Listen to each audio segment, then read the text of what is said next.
여러분 안녕하세요. 새로운시민교회 박성광 목사입니다. 우리는 지금 유아 세례식을 함께 준비하고 있습니다. 지난 시간에는 우리가 유아 세례의 의미에 대해서 생각해 봤는데 필요하신 분들은 위에 있는 링크를 참고해 주셔서 다시 한번 시청해 주시기를 바랍니다. 오늘은 두 번째 시간으로 그렇다면 유아 세례의 의미가 그러한 것이라면 우리는 유아 세례를 받은 아이의 부모로서 자녀를 어떻게 양육해야 하는지에 대해서 생각해 보고자 합니다. 여러분, 우리는 지난 영상에서 유아 세례가 하나님을 믿는 사람인 것을 표하고 인증하는 것이라고 했습니다. 정확하게 말하면 우리 자녀들은 아직 믿음을 고백하지는 못하지만 이 아이들이 하나님이 사랑하시는 하나님의 자녀들이기 때문에 하나님이 이들에게 믿음을 주실 것이고 구원을 선물로 주실 것이라는 것을 우리가 표하고 인증하는 것이 유아 세례라고 했습니다. 그렇다면 여러분, 하나님은 어떻게 우리 자녀들에게 믿음을 선물로 주시고 하나님의 자녀로 살아가게 하실까요?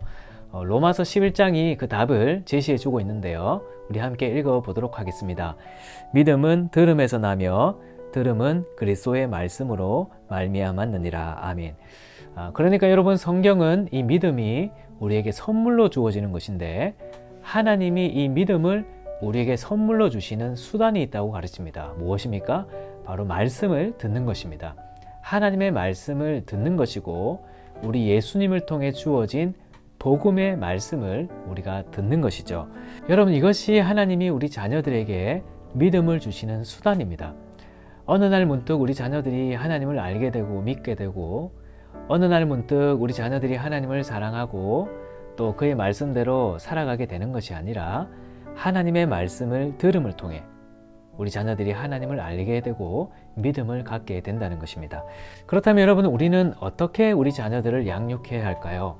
하나님이 바로 이러한 방법으로 우리 자녀들에게 믿음을 선물로 주신다면 우리는 이 수단을 부지런히 사용해야 합니다. 하나님의 말씀을 읽어주고 또 부지런히 가르치는 것이죠.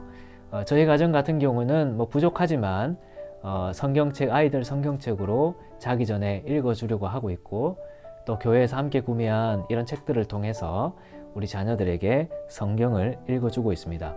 또 주일 예배 때는 어떤 한 성도님의 섬김으로 주일 설교 말씀과 맞는 그림을 준비해서 우리 자녀들이 말씀을 조금이나마 이해할 수 있도록 돕고 있습니다. 여러분, 신명기에도 보면 이런 말씀이 있습니다. 오늘 내가 내게 명하는 이 말씀을 너는 마음에 새기고 네 자녀에게 부지런히 가르치며 집에 앉았을 때에든지 길을 갈 때에든지 누워있을 때에든지 일어날 때에든지 이 말씀을 강론할 것이며 라고 말합니다. 여러분, 왜 이렇게 할까요? 하나님의 말씀을 듣는 것이 우리 자녀들이 믿음을 갖게 되는 것이기 때문입니다. 여러분, 그래서 우리는 가정에서 우리 자녀들에게 하나님의 말씀을 읽어주기 위해 또 그 말씀으로 자녀를 양육하기 위해 힘써야 하는 것입니다. 여러분, 또 우리가 가정에서 힘쓸 뿐만 아니라 우리 자녀들에게 하나님의 말씀을 들려주기 위해서 자녀들을 어디로 인도해야 합니까? 네, 교회로 우리 자녀들을 인도해야 합니다. 여러분, 우리 자녀들을 왜 교회로 인도해야 합니까? 하나님이 자신의 말씀을 전하는 공적인 일을 교회에 맡기셨기 때문입니다. 여러분, 특히 요리문답에 보면 하나님이 우리에게 믿음을 주시는 것을 특히 말씀을 전하는 설교를 통해 그리고 성례를 통해 주신다고 말씀합니다. 교회 예배의 핵심이죠. 설교와 성례입니다. 하나님이 이 공적인 일을 교회에 맡기셔서 사람들을 믿음으로 인도하기를 원하셨던 것입니다. 그래서 우리는 우리 자녀들이 예배에 나와서 설교를 듣고 성례에 참여할 수 있도록 힘써야 하는 것입니다. 물론 우리는 자녀들이 이런 설교를 듣고 모든 것을 다 이해할 수 없을 거라고 생각할 수도 있습니다. 물론 모든 것은 다 이해할 수는 없겠죠. 하지만 예배에 나와서 하나님, 예수님, 성령님, 또 죄와 구원과 또 십자가 이런 단어 하나하나만을 배우고 가는 것만으로도 너무나 큰 유익인 것입니다. 또 성례식에 한번 참여해 보십시오. 우리 아이들이 얼마나 관심을 갖는지 모릅니다.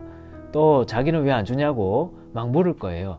우리가 그럴 때 자녀들에게 이것이 무슨 의미인지를 가르쳐 준다면 그 무엇보다 우리 자녀들에게 복음을 가르칠 수 있는 좋은 기회가 되겠죠. 여러분, 그래서 하나님 또 구약 시대에 유월절이 되면 자녀들이 이 예식을 보면서 이게 무슨 뜻입니까? 라고 부모에게 물으면 부모가 이렇게 이것은 이러이러한 뜻이란다 가르쳐 주라고 하셨죠. 우리는 이런 방법을 오늘날 예배 속에서 실천할 수 있는 것입니다. 여러분, 그래서 우리는 우리 자녀를 예배로 인도하는 것이 우리 자녀들이 믿음을 갖게 되는 방법인 줄 알고 우리 자녀들을 예배로 잘 인도해야 합니다. 때로는 아이들이 어리고 떠들어서 예배에 방해가 되면 어쩔까 걱정을 하기도 하지만 절대로 그런 생각을 하지 마십시오. 우리 주님은 어린아이들을 용납하고 내게 오는 것을 금하지 말라 말씀하셨습니다. 오히려 우리는 우리 자녀들도 교회에 나와 예배를 드릴 권리가 있다는 것을 알아야 합니다. 이들이 하나님의 백성이고 그의 자녀들이기 때문입니다. 우리가 이 아이들의 권리를 빼앗아서는 안 되는 것입니다. 오히려 하나님이 주시는 의무를 따라서 이 자녀들이 하나님의 말씀을 듣고 예배에 나와 이런 권리를 누릴 수 있도록 우리의 의무와 역할을 다해야 하는 것입니다. 마치 우리 자녀들이 어린아이지만 대한민국 국민의 권리를 가지고 있지 않습니까? 그러나 우리의 도움이 없다면 이 아이들이 이 대한민국의 국민으로서의 권리를 다 누리지 못할 겁니다. 그렇기 때문에 우리가 부모로서의 의무와 역할을 다하게 되는 것이죠. 그와 마찬가지로 우리도 우리 자녀들이 하나님의 백성으로서의 그 권리, 예배에 참여하고 하나님의 말씀을 듣는, 그래서 믿음을 갖게 되고 구원을 얻게 되는 이 하나님의 나라의 권리를 누릴 수 있도록 부모의 역할과 의무를 다해야 하는 것입니다. 여러분, 우리는 절대로 아이들에게서 예배에 참여할 권리와 설교를 들을 권리를 빼앗아서는 안 됩니다. 우리 자녀들은 우리의 도움이 없이는 절대로 예배에 스스로 참여할 수 없습니다. 여러분들이 예배를 먼저 소중히 여기시지 않으면 우리 자녀들은 말씀을 들을 권리를 빼앗기게 됩니다. 여러분들이 먼저 예배에 성실하게 참여하시고 또 유아 세례를 받는 우리 자녀들도 예배로 잘 인도하시는 그런 부모님들이 되어주시기를 바랍니다. 뿐만 아니라 여러분들께서 예배를 소중히 여긴다는 것과 말씀을 듣고 살아간다는 것이 너무 중요하다는 것을 말과 행동으로 지속적으로 가르쳐 주시기를 바랍니다. 우리 자녀들이 이제 스스로 판단하고 행동할 때가 되면 이런 여러분들의 모습을 보고 따라할 것입니다. 저는 이렇게 부모로부터 믿음의 유산을 물려받은 우리 많은 성도들의 모습을 보면서 정말 너무나 큰 감동을 받습니다. 하나님이 반드시 이 말씀을 통해 우리 자녀들에게 믿음과 구원을 선물로 주실 것입니다. 여러분, 이제부터 우리가 이렇게 함께 자녀들을 양육해 나갑시다. 유아 세례식은 우리가 이렇게 자녀를 양육하겠습니다 라는 것을 하나님 앞에 서약하는 것입니다. 그래서 유아 세례식 문답 3번째에 보면 그를 위하여 기도하고 그와 함께 기도하고 거룩한 진리의 도를 가르치고 주의 교훈 가운데서 장성하는 일에 최선을 다하기로 서약합니까? 라고 묻습니다. 이것이 하나님과의 엄숙한 약속이기 때문에 우리 부모님들은 이 서약을 진지하게 생각해서 유아 세례식에 참여하시고 또 교회와 함께 이 자녀들을 주님의 말씀으로 잘 양육해 나가는 우리 모두가 되기를 바랍니다.